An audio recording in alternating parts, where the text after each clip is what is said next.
கிழக்கு நியூஸ் நேயர்களுக்கு வணக்கம். நான் பத்ரி சேஷாத்ரி.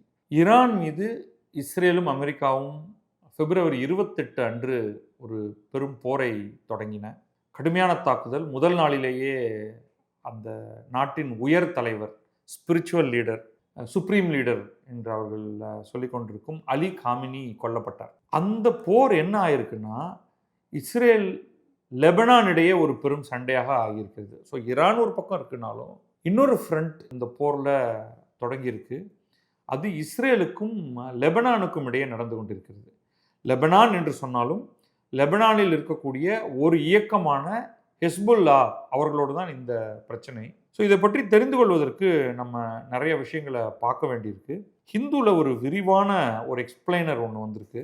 அதிலிருந்து சில புள்ளிகளை எடுத்துக்கிட்டு இன்னும் கொஞ்சம் விரிவாக நம்ம பார்ப்போம். இது நம்ம வர வேண்டிய டிரெக்ஷனே வேறு. முதல்ல நம்ம வந்து லெபனானுக்கு அடுத்து ஹிஸ்புல்லாவுடைய பிரச்சனைகள், இஸ்ரேலுக்கும் ஹிஸ்புல்லாவுக்கும் இடையான பிரச்சனைகள், ஹிஸ்புல்லாவுக்கும் ஈரானுக்குமான தொடர்பு, ஹிஸ்புல்லாவுக்கும் ஹமாஸுக்குமான தொடர்பு அப்படிங்கிற இந்த லிங்க் எல்லாத்தையும் முழுமையாக பார்த்துருவோம்.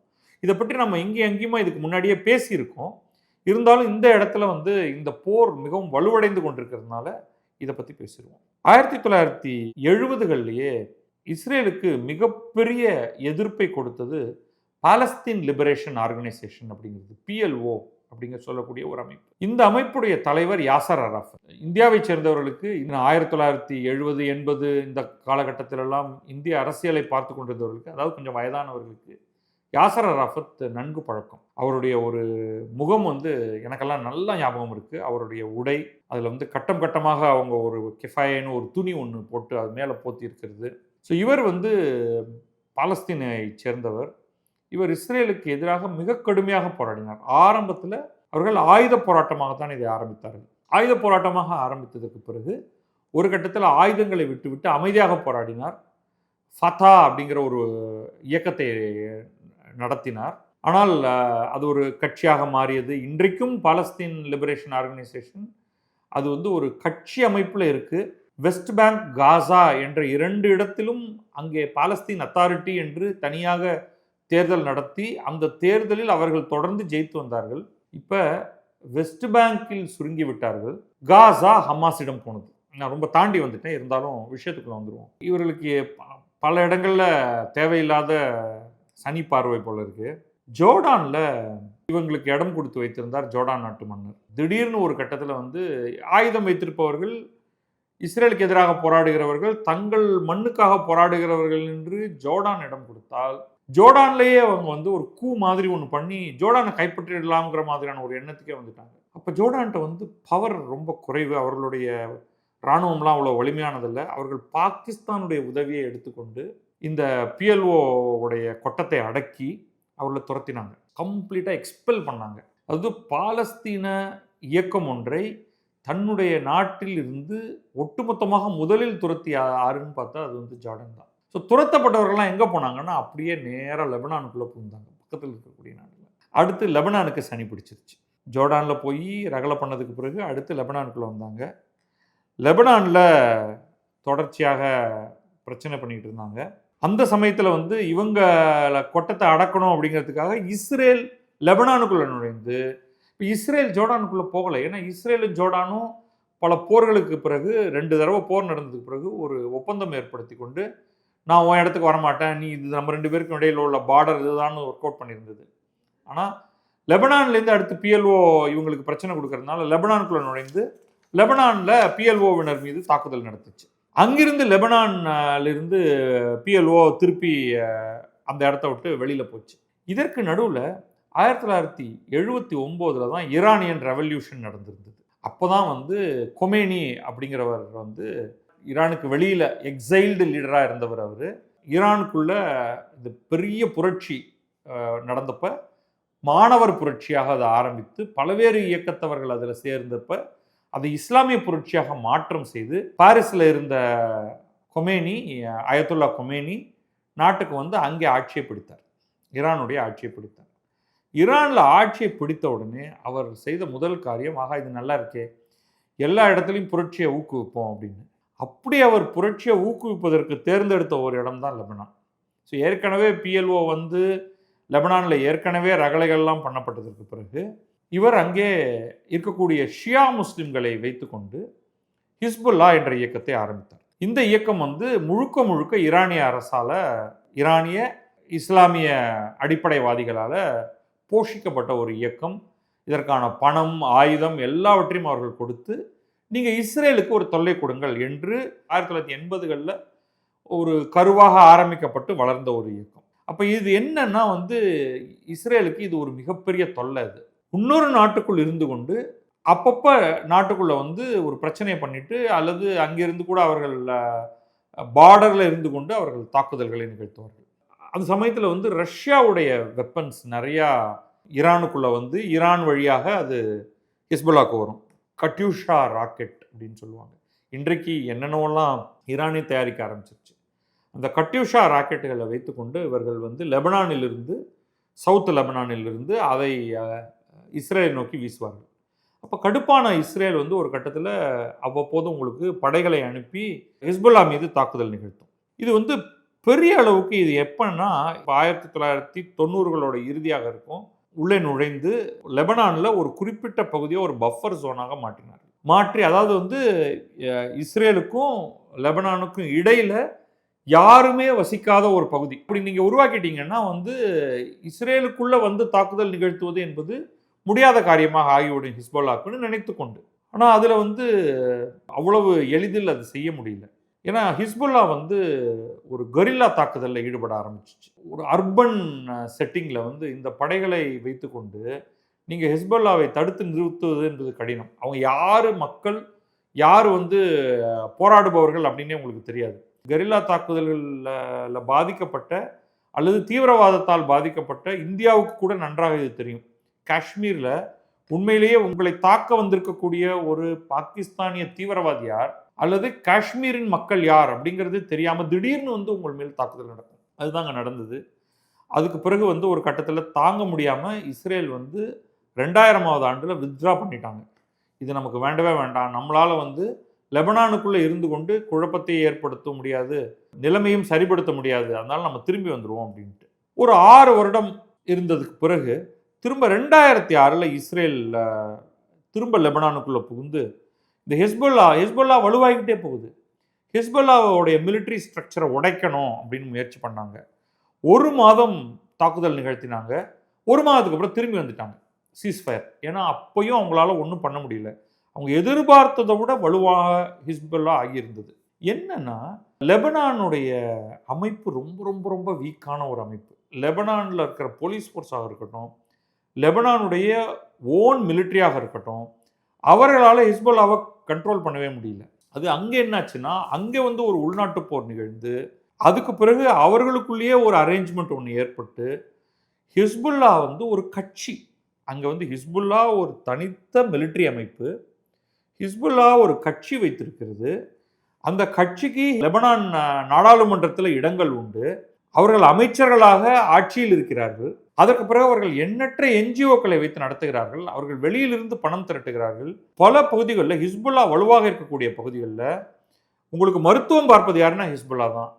வேலை இல்லாதவர்களுக்கு வேலை கொடுப்பது ஹிஸ்புல்லா, உணவு கொடுப்பது ஹிஸ்புல்லா. அங்கே ஏதாவது ஒரு நிலநடுக்கம் அல்லது அந்த மாதிரி ஏதாவது ஒரு பிரச்சனை வந்துருச்சுன்னா முதல்ல அங்கே போய் நின்று அங்கே இருக்கக்கூடிய மக்களை காப்பாற்றுவது யாருன்னா ஹிஸ்புல்லா.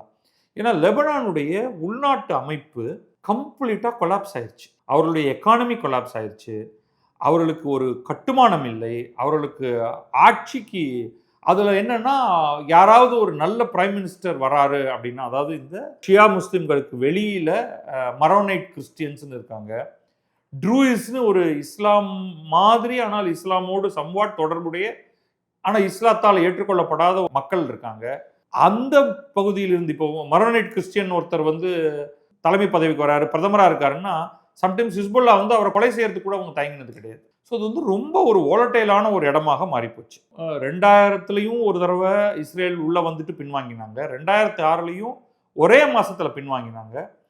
ஸோ இஸ்ரேலுக்கு வந்து ஹிஸ்புல்லா மேலே பெரிய பயம். ஹிஸ்புல்லாவை விட ஹமாஸ் மீது அவர்களுக்கு பயம் கிடையாது. ஹமாஸ், ஹிஸ்புல்லா 2 பேருமே இஸ்ரேலோடைய ஓரத்தில் இருந்துக்கிட்டு இஸ்ரேலுக்கு மிகப்பெரிய பிரச்சனைகளை கொடுத்து வந்தவர்கள். ஹமாஸும் ஈரானுடைய உருவாக்கத்தில் உருவானது தான். இதுதான் வந்து நிலை. இந்த நிலையில் வந்து அக்டோபர் 7, 2023 ஹமாஸ் பல வீரர்களோடும் பாலஸ்தீனியர்களோடும் இஸ்ரேலுக்குள்ள நுழைந்து பலரை கொன்று பலரை கடத்தி கொண்டு போனது. இதுதான் வந்து இன்றைக்கு நம்ம பார்க்கிற இந்த நிகழ்வுடைய ஆரம்பமாக நம்ம இந்த அக்டோபர் 7, 2023 தான் பார்க்குறோம். இதுதான் வந்து அந்த ஒரு இறுதி பிரச்சனை. ஸோ இந்த பாயிண்ட்டுக்கு பிறகு இஸ்ரேல் முடிவு பண்ணது என்னன்னா, ஹமாஸும் ஹிஸ்புல்லாவும் இருந்தால் நமக்கு என்றைக்குமே ஆபத்து. இவர்களை மண்ணோடு மண்ணாக ஆக்கணும். இவர்களுக்கு ஏதோ ஒரு விதத்தில் உதவி செய்து கொண்டிருக்கக்கூடிய ஈரான்கிற நாட்டை துண்டாடணும் அல்லது அதை பெருமளவு அழிக்கணும். இதுதான் அந்த அவங்களுக்கு இருந்த 3 கோல். இந்த கோலில் முதல் கோலை அவங்க உடனடியாக செய்ய ஆரம்பித்தாங்க. உடனடியாக அவர்கள் காசா மீது பெரும் தாக்குதலை நிகழ்த்தினார்கள். காசா தான் ஹமாஸ் இருக்கக்கூடிய பகுதி. அது வந்து உலக நாடுகளால் ஒன்றுமே பண்ண முடியல. ஏன்னா அவங்களுக்கு ஒரு பெரிய ரீசன் இருந்தது. அக்டோபர் 7, 2023 இஸ்ரேலில் நடந்ததை கண்டு உலகமே விக்கித்து போயிருந்தது. அதனால வந்து அந்த ஒரு மாரல் பொசிஷன்லேருந்து ஆரம்பித்த இஸ்ரேல் யாரிடமிருந்து எதிர்ப்பு வர்றதை பற்றியும் கவலைப்படாமல் தங்களுடைய முழு பலத்தை பிரயோகித்து ஹமாஸை கிட்டத்தட்ட அழித்து விட்டார்கள். அந்த அழிப்பில் 30,000க்கும் மேற்பட்ட பாலஸ்தீனியர்கள் கொல்லப்பட்டிருக்கிறார்கள்ங்கிறதும் உண்மைதான். அது ஒரு பக்கம் இருக்கட்டும். இப்போ ஹமாஸ் மீது இஸ்ரேல் தாக்குதல் நிகழ்த்திய உடனேயே ஹெஸ்புல்லா அவர்களுக்கு ஆதரவாக இஸ்ரேல் மீது தாக்குதலை நிகழ்த்த ஆரம்பித்தது. அப்போ வந்து தொடர்ச்சியாக அந்த தாக்குதலை ஓரளவுக்கு ஹேண்டில் பண்ணிக்கிட்டே இருந்தாங்க இஸ்ரேல். ஒரு கட்டத்தில் வந்து அது ரொம்ப பெரிதாக போய்விடுவதற்கு முன்னால் ஒரு பயங்கர துருப்புச்சீட்டு ஒன்று விட்டாங்க.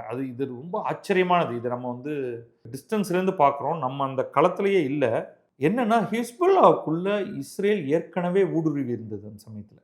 எப்படின்னா இவர்கள் வந்து ஒரு செக் நாட்டில் ஒரு பேஜர் கம்பெனியாக ஒரு கம்பெனி ஒன்றை ஏற்படுத்தி தைவானிலிருந்து பேஜர்களை வாங்கி அதை ஏற்றுமதி செய்யக்கூடிய ஒரு ஐரோப்பிய கம்பெனி மாதிரி தங்களை காண்பித்து கொண்டு ஹெஸ்புல்லா வந்து மொபைல் ஃபோன்ஸ் பயன்படுத்துறதுங்கிறத நிறுத்தி இருந்தாங்க. ஏன்னா மொபைல் ஃபோன் பயன்படுத்தினா அதை வைத்துக்கொண்டு இஸ்ரேல் இந்த பகுதி முழுக்கவே உளவு கருவிகளை வைத்திருக்கிறது.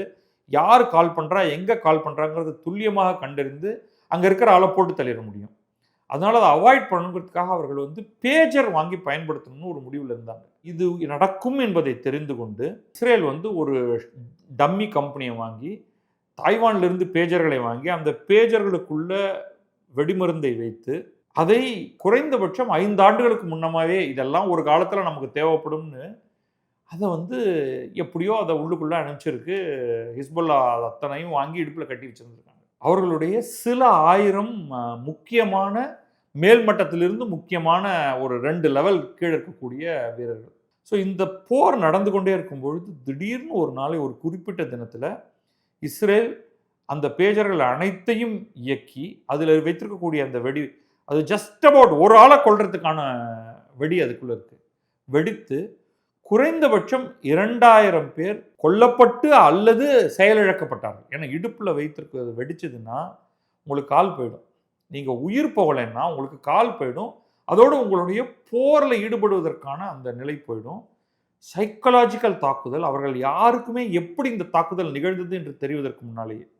அதே மாதிரி ஹசன் நசுருல்லான்னு ஹிஸ்புல்லாவுடைய ஒரு தலைமையில் இருந்தவரை கொன்றார்கள். வரிசையாக அடுத்த பலரை கொன்றார்கள்.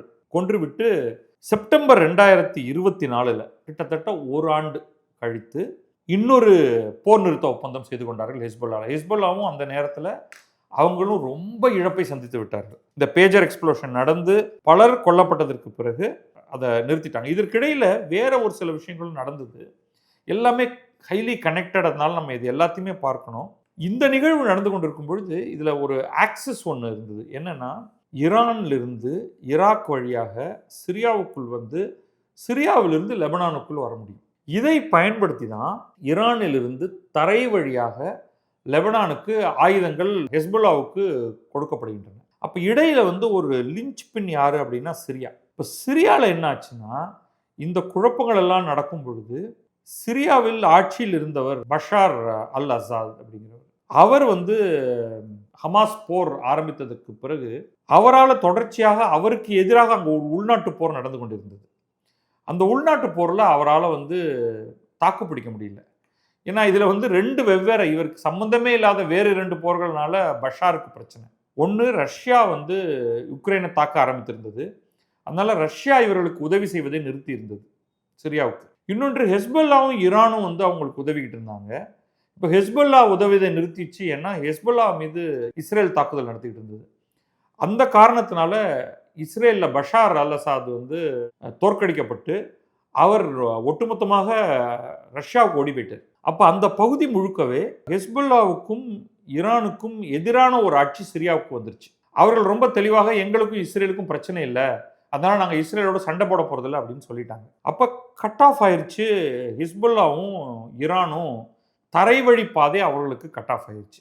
அதன் காரணமாகவும் ஹிஸ்புல்லா ரொம்ப வீக்காக இருந்தது. இஸ்ரேல் ஹிஸ்புல்லா போர் நிறுத்தத்தில் ஈடுபட்டிருந்தாலும் பிப்ரவரி 28 அன்று அலி காமினி கொல்லப்பட்ட உடனேயே வேறு வழியே இல்லாமல் போய்விட்டது ஹிஸ்புல்லாவுக்கு. ஏன்னா அவங்க வந்து ஈரானால் உருவாக்கப்பட்டவர்கள். அலி காமினிங்கிறவர் வந்து அவங்களுக்கு வந்து தலைமை மத குருமார் மாதிரி. இப்போ அவரையே கொண்டுட்டாங்கன்னு ஒன்று போர் நிறுத்தம் கிட்டத்தட்ட ஓராண்டாக போர் நிறுத்தம் இருந்தாலும் மீண்டும் அவர்கள் இஸ்ரேலை தாக்க ஆரம்பித்தார்கள். அந்த இஸ்ரேல் தாக்குதல் நிகழ ஆரம்பித்த உடனே இஸ்ரேல் வந்து இதுதான் சரியான சமயம்னு ஒரு முடிவெடுத்தது. ஏற்கனவே ஹமாஸை கிட்டத்தட்ட அழிச்சாச்சு. ஈரான் மீது தாக்குதல் நடத்திக்கிட்டு இருக்கோம். இந்த பாயிண்ட்ல நம்ம சும்மா ஹிஸ்புல்லா இருந்தாலுமே நாம வந்து அவங்கள தாக்க போறோம். இப்போ அவனே நம்ம மேல தாக்குதல் நிகழ்த்திட்டான் அப்படின்ட்டு ஃபுல் ஸ்கேல்ல இறங்கிட்டாங்க. இந்த முறை அவர்கள் மனசுல வைத்திருக்கிறது என்ன அப்படின்னு என்னுடைய கருத்து என்ன அப்படின்னா, ஹிஸ்புல்லாவை ஒட்டுமொத்தமாக அழித்து விடுவது அப்படிங்கிறது தான். அது முடியுமா அப்படின்னா தெரியல. அந்த அளவுக்கு ஹிஸ்புல்லா வீக்கானு தெரியல. ஆனால் இதை பல்வேறு விதங்களில் அவர்கள் செயல்படுத்துவார்கள் நான் நினைக்கிறேன். ஒன்று வந்து ஏற்கனவே லெபனான் வந்து ரொம்ப டயர்டாயிருச்சு. இந்த ஹிஸ்புல்லாவினால நிஜமாகவே அங்கே இருக்கக்கூடிய மக்களுக்கு வந்து பயங்கர டயர்டாக இருக்காங்க. முதல் முறையாக லெபனானுடைய அரசு ஹிஸ்புல்லாவை கடுமையாக கண்டித்திருக்கிறது. இதுக்கு முன்னாடியெல்லாம் கண்டிக்கிறதுக்கு அவங்களுக்கு நினைப்பாங்க, ஆனால் பேசவே முடியாது. ஏன்னா ஹிஸ்புல்லா லெபனானுடைய இராணுவத்தை விட வலுவானது. அவன் பொலையர்னு வந்து ஓங்கி கன்னத்தில் அரைஞ்சிருவான் ஏதாவது பேசினா. அதனால் அமைதியாக இருந்தவர்கள் முதல் முறையாக ஹிஸ்புல்லா வீக்கனான காரணத்தினால ஹிஸ்புல்லாவை நீங்கள் இனிமேல் இஸ்ரேல் மீது தாக்குதல் நிகழ்த்தக்கூடாது அப்படின்னு சொல்லியிருக்காங்க. இஸ்ரேல் இன்கேஸ் அவங்க லெபனீஸ் படைகளுக்கு நிறைய ஆதரவளித்து நீங்க வந்து ஹிஸ்புல்லாவை கட்டுப்படுத்துகிறீர்கள் என்றால் நாங்கள் உள்ளே நுழைய மாட்டோம், அதுக்கு நீங்க தயாரா இல்லைன்னா ஒரு ஜாயிண்ட் ஃபோர்ஸ் ஹிஸ்புல்லா அல்லாத லெபனீஸும் இஸ்ரேலும் இணைந்து ஹிஸ்புல்லாவை ஒழித்து கட்டுவதற்கு உங்களுக்கு விருப்பம் இருக்கா அப்படின்னா நம்ம 2 பேரும் ஒன்றா சேருவோம். சேர்ந்து உள்நாட்டு போர் தான் அப்போ நடக்கக்கூடியது என்பது பார்த்தால் உங்களுக்கு ஒரு கம்ப்ளீட் சிவில் வார். அந்த சிவில் வாரோட இறுதியில் நம்ம வந்து ஹிஸ்புல்லாவை அழித்து விடலாம், உங்களுக்கும் நல்லது, உங்களுக்குமே உங்களுடைய படைகளுக்கு நாங்கள் வந்து நல்ல ஆயுதங்கள் தரோம், உங்களுக்கு பயிற்சி தரோம், நீங்கள் புதிதாக உங்கள் நாட்டை கட்டமையுங்கள் அப்படின்னு இஸ்ரேல் சொல்லலாம். அதை லெபனான் ஏற்றுக்கொண்டால் அது நடப்பதற்கான வாய்ப்பு இருக்குது. இன்னைக்கு ஏற்றுக்கலைனாலும் மேபி இன்னொரு ஒரு 5-6 மாதம் இஸ்ரேல் தொடர்ந்து ஹிஸ்புல்லாவின் ஒரு கிட்டத்தட்ட பாதிக்கு மேற்பட்டவர்களை அழித்து விட்டால் ஒருவேளை லெபனீஸ் அரசாங்கம் இதற்கு ஒப்புக்கொள்ளலாம். அது கொஞ்சம் பார்க்கணும் அது எப்படின்ட்டு. அதற்கு மேலும் சில ஆதரவு யார்கிட்ட வந்து கொஞ்சம் பணம் உதவிகள். ஏன்னா இன்றைக்கு வந்து லெபனானுடைய பொருளாதாரங்கிறது அதல பாதாளத்தில் இருக்குது. இதெல்லாம் நடந்து நாங்கள் உங்களுக்கு வந்து ஒரு $10 பில்லியன் உங்களுக்கு இலவசமாக கிராண்டாக தரோம், கொஞ்சம் கடனாக தரோம் அப்படின்னா ஒருவேளை லெபனான் இதற்கு ஏற்றுக்கொள்ளலாம். அதற்கு அந்த அப்பிடைட் இருக்கா, போராடணும் சண்டை போடணும் அப்படின்னா அதற்கான ஒரு மனநிலை வேணும். அதற்கு லெபனீஸ் இந்த கிறிஸ்டியன்ஸும் ட்ரூயிஸும் தயாராக இருக்காங்களா அப்படிங்கிறத வந்து பார்க்கணும். பட் இதற்கான ஒரு வாய்ப்பு இருக்குது. ஹிஸ்புல்லாவை ஒட்டுமொத்தமாக அழிப்பதற்கான ஒரு சின்ன ஒரு வாய்ப்பு இருக்குது. அது நடக்குமா அப்படிங்கிறத பார்ப்போம். நன்றி, வணக்கம். நான் பத்ரி சேஷாத்ரி. இது கிழக்கு நியூஸ்.